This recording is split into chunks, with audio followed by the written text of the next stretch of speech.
Good morning class. ये आपकी 8th class की बुक है, हिंदी सेकंड की।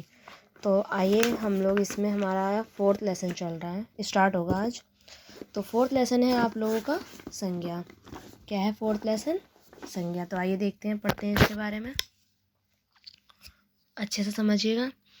संज्ञा। संसार में प्रत्येक वस्तु और प्राणी का नाम होता है, सबकी पहचान नाम से होती है, नाम को संज्ञा कहते हैं। समझ में आया? संसार में जो भी वस्तुएं हैं, प्राणी हैं, इंसान वगैरह हैं, जो भी चीज़ें हैं, सबके एक नाम होते हैं, सबकी पहचान नाम से होती है, नाम को ही संज्ञा कहते हैं। किसी व्यक्ति, प्राणी, वस्तु, स्थान, अवस्था और भाव के नाम को संज्ञा कहते हैं। ये इसकी डेफिनेशन है। संज्ञा के भेद, मतलब संज्ञा कितने प्रकार की होती हैं, कितने प्रकार हैं इनके। संज्ञा के 3 भेद होते हैं, व्यक्तिवाचक, जातिवाचक, भाववाचक। ठीक है, 3 प्रकार होते हैं इसके, व्यक्तिवाचक, जातिवाचक, भाववाचक। व्यक्तिवाचक संज्ञा किसे कहते हैं? जिन संज्ञा शब्दों में किसी विशेष व्यक्ति, वस्तु या स्थान का बोध होता है, उन्हें व्यक्तिवाचक संज्ञा कहते हैं। जिन संज्ञा शब्दों में किसी व्यक्ति, वस्तु, स्थान का बोध होता है, व्यक्ति, वस्तु, स्थान। मोहन का भाई बड़ा भाई हिमांशु नोएडा के किसी कॉलेज में पढ़ता है। तो ये हिमांशु भी संज्ञा है और नोएडा भी संज्ञा है। पिछले साल हम बद्रीनाथ धाम के दर्शन गए थे। तो कहाँ गए थे? बद्रीनाथ गए थे। ये जगह आ गई। तो जगह हो गई, कोई भी चीज़ हो गई, वस्तु हो गई, तो वो हमारी संज्ञा होती हैं। फिर आता है हमारा जातिवाचक संज्ञा। जिन संज्ञा शब्दों में एक ही प्रकार की सभी वस्तु या प्राणियों का बोध होता है, उन्हें जातिवाचक। व्यक्ति, प्राणी, वस्तु, स्थान, आदमी, औरत, पुरुष, जाति, जो भी है, मतलब ये हमारी जातिवाचक। भाववाचक। जिन संज्ञा शब्दों में किसी गुण, दोष, अवस्था या भाव आदि का बोध होता है, भाववाचक। मतलब जिसमें अच्छाइयाँ, बुराई, इसमें तो हमें बता दिया, आदमी है, औरत है, मतलब कुत्ता, गधा, भैंस, किताबें, कॉपी, स्कूल, नगर, मकान, जो भी चीज़ें हैं, जातिवाचक।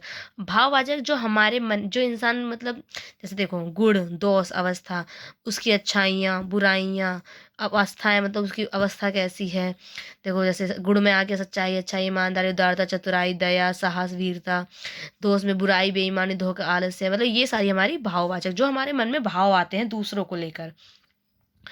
तो भाववाचक संज्ञा केवल अनुभूति की जा सकती है, इसे देखा या छुआ नहीं जाता। भाव मीन्स समझना, हम लोग को खुद समझना। भाव मीन्स होता है कि हम जो सोचते हैं, हम जो अपने अंदर, मतलब ऐसा भाव बना लेते हैं। तो इनको देखा तो नहीं जा सकता, ना ही छुआ जा सकता है, बस हम इसको भाव, मतलब सोचते हैं बस। तो आपका ये है।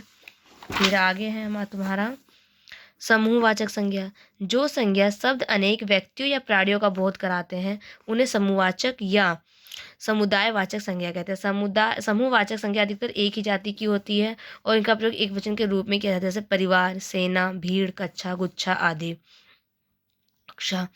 द्रव्यवाचक। जो संज्ञा शब्द किसी द्रव्य पदार्थ का बोध कराते हैं, द्रव्यवाचक संज्ञा। दूध, लोहा, सोना, घी, मिट्टी, जल, वायु आदि, ये द्रव्यवाचक हैं। याद रखिए, ये आप लोग अपने बुक में पढ़ लीजिएगा। फिर देखिए भाववाचक संज्ञाओं की रचना। कुछ संज्ञाएं तो मूल रूप से भाववाचक होती हैं, लेकिन कुछ भाववाचक संज्ञाओं की रचना की जाती है। भाववाचक संज्ञाओं की रचना करने के लिए शब्दों में प्रत्यय जोड़े जाते हैं। ये भाववाचक संज्ञा 5 प्रकार के शब्दों से बनाई जाती हैं। संज्ञा शब्दों से, क्रिया शब्दों से, सर्वनाम शब्दों से, क्रिया विशेषण शब्दों से, विशेषण शब्दों से। संज्ञा शब्दों से भाववाचक संज्ञा की रचना। जातिवाचक और कुछ व्यक्तिवाचक संज्ञाओं के भाववाचक संज्ञाओं की रचना की जाती है। देखो, जातिवाचक संज्ञा से भाववाचक। बाल जाति है हमारी, बालपन भाववाचक हो गया। स्त्री जातिवाचक है, स्त्रीत्व भाववाचक है। तो ये आप लोग पढ़ लेना, समझ में आ जाएगा। अब देखो व्यक्तिवाचक से भाववाचक संज्ञा कैसे बनाया जाए। व्यक्ति हमारा गांधी जी एक व्यक्ति हैं, भाव गांधीवाद। लोहिया लोहियावाद, नेहरू नेहरूवाद, लेनिन लेनिनवाद, ये हमारा भाव व्यक्तिवाचक से भाववाचक। अब देखो सर्वनाम से भाववाचक कैसे बनता है। अपना अपनापन, निज निजता निजत्व, आप आपा, मम ममत्व। विशेषण शब्दों से भाववाचक कैसे बनता है। उचित औचित्य, कंजूस कंजूसी, बड़ा बड़ाई, निपुण निपुणता, मतलब भाव बनाना है उसका। क्रिया शब्दों से भाववाचक समय क्रियाओं से कैसे होती है। चलना चाल, जागना जागरण, पढ़ना पढ़ाई, बहना बहाव। तो ये सब आपके दिए हुए हैं, बहुत अच्छे से समझाया गया है। फिर आगे आपका क्रिया विशेषणों से भाववाचक कैसे बनता है। क्रिया जल्द जल्दबाजी, तेज तेजी, नीचे नीचाई, सहज सहजता, दूर दूरी। तो ये हमारा क्रियाओं से बनाई गई है। तो आपका ये लेसन फिनिश हो जाएगा। फिलहाल ज़्यादा कुछ नहीं था इसमें, आपको संज्ञाओं के बारे में बताया गया है। एक बार आप लोग अपनी बुक से अच्छे से इसको पढ़ेंगे तो ये अच्छे से समझ में आ जाएगा और मैं इसके क्वेश्चन आंसर आपको सेंड कर दूँगी।